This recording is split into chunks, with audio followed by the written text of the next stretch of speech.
Et bonjour à tous mes petits bricoleurs du dimanche. Alors aujourd'hui dans cette vidéo, nous allons voir ensemble comment recycler des lames de palette que l'on peut trouver quasiment partout en petite table basse, slash table de nuit, slash table de jardin. À vous de voir où est-ce que vous voulez la disposer. Alors pour la première étape, moi je vais raboter les lames. Alors effectivement, pour ceux qui n'ont pas de raboteuse, vous pouvez tout simplement vous contenter de les poncer avec du papier à poncer ou tout simplement avec une ponceuse.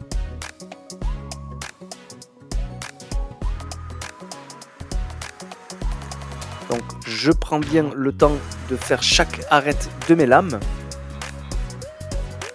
afin de rendre.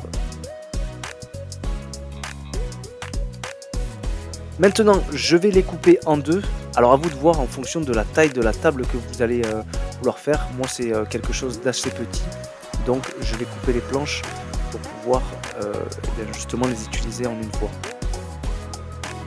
Maintenant sur une table vous allez disposer des serre-joints, hop, comme ceci, ou alors avec des étaux, et vous allez disposer les lames les unes à côté des autres. On se munit de colle à bois que vous allez répartir sur chaque arête des lames, comme vous voyez sur la vidéo. Et ensuite vous l'aurez compris, on va aller coller les lames entre elles. Donc je les dispose à plat, hop, les unes derrière les autres, et je viens serrer mes serre-joints. En général, prenez le temps de laisser sécher la colle pendant au moins 12 heures. Tout dépend de la colle que vous allez avoir. Moi ici, je vais laisser sécher ça pendant au moins 12 heures et bien serrer pour que ça fasse une planche unie. N'hésitez pas à rajouter du poids dessus afin que ça maintienne bien les planches entre elles. On se retrouve pour la prochaine étape. Maintenant, ici, à l'aide d'une équerre, eh bien, je vais aller tracer les contours de ma table. Puisque vous voyez, les lames ne sont pas toutes à la même taille. On voit qu'ils dépassent les unes de l'autre. Donc en fonction de la dimension de la table que vous allez vous faire, vous allez tracer votre trait. Et ensuite, on vient découper tout ça, pour ma part à la scie circulaire. Faites attention à faire une coupe bien droite, mais sait-on jamais, il y en a certains qui vont pouvoir faire des coupes ondulées, tout dépend du design que vous allez vouloir donner à cette table. Je viens remettre un petit coup de ponçage pour faire sauter les échardes et afin d'avoir un plan bien lisse. N'hésitez pas à bien passer la ponceuse. Pour ma part, vous me connaissez, j'aime le côté design. Donc je vais disposer du scotch ici et je vais arrondir les angles. Alors ce n'est pas une étape obligatoire, moi c'est vraiment parce que j'ai des enfants à la maison et je préfère avoir des bouts arrondis, surtout pour éviter de se cogner le tibia contre les tables. On sait à quel point ça fait mal. Maintenant je viens faire ma découpe à la scie sauteuse. Hop. Et ensuite, je viens appliquer mon vernis sur la table, histoire de lui donner un joli rendu bois. Alors j'ai une petite astuce pour ceux qui n'ont pas forcément de vernis. Vous pouvez prendre du marc de café et de l'eau, et ensuite badigeonner votre table. Ça va lui donner cet effet bois assez sombre, que je trouve très intéressant. N'hésite pas à appliquer ça sur toute la surface.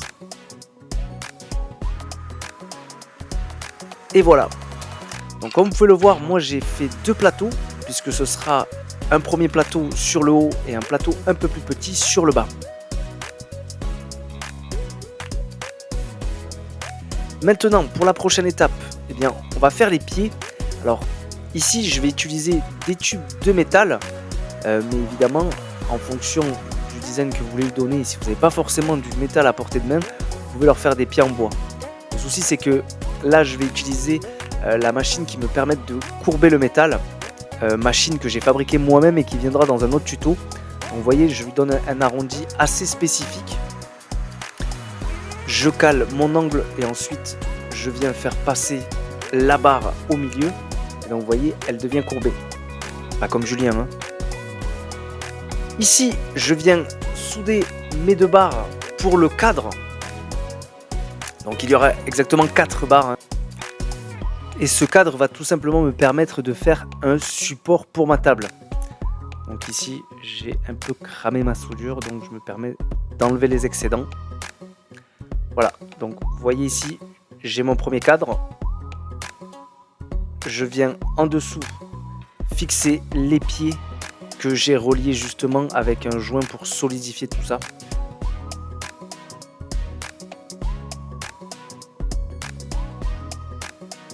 Rappelez-vous que tout ceci peut se faire avec du bois, si vous ne maniez pas forcément le métal et que vous n'avez pas le matériel pour pouvoir souder.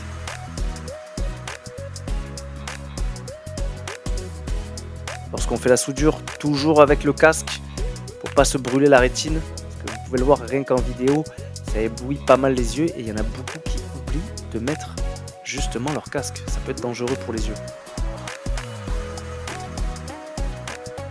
Et je m'occupe du deuxième pied, vous voyez c'est un petit peu une forme de tréteau. Et ensuite, à partir de là, je vais pouvoir assembler ma table. Vous l'aurez compris, ça va être assez simple. Donc, la première, j'ai troué pour faire passer le pied au milieu. Je vous avoue que j'ai changé l'idée entre-temps pendant la vidéo. Et je viens poser mon cadre par-dessus. Alors, vous pouvez le fixer avec de la colle. Et vous voyez, ça vous donne cette magnifique table basse que vous allez pouvoir mettre dans votre salon, que vous pouvez utiliser comme petite table de nuit ou tout simplement dans votre jardin. J'espère que cette vidéo vous a plu. N'hésitez pas à me dire en commentaire comment vous l'avez fini, si vous avez fait des pieds en métaux. Et moi je vous dis à très bientôt pour une nouvelle vidéo.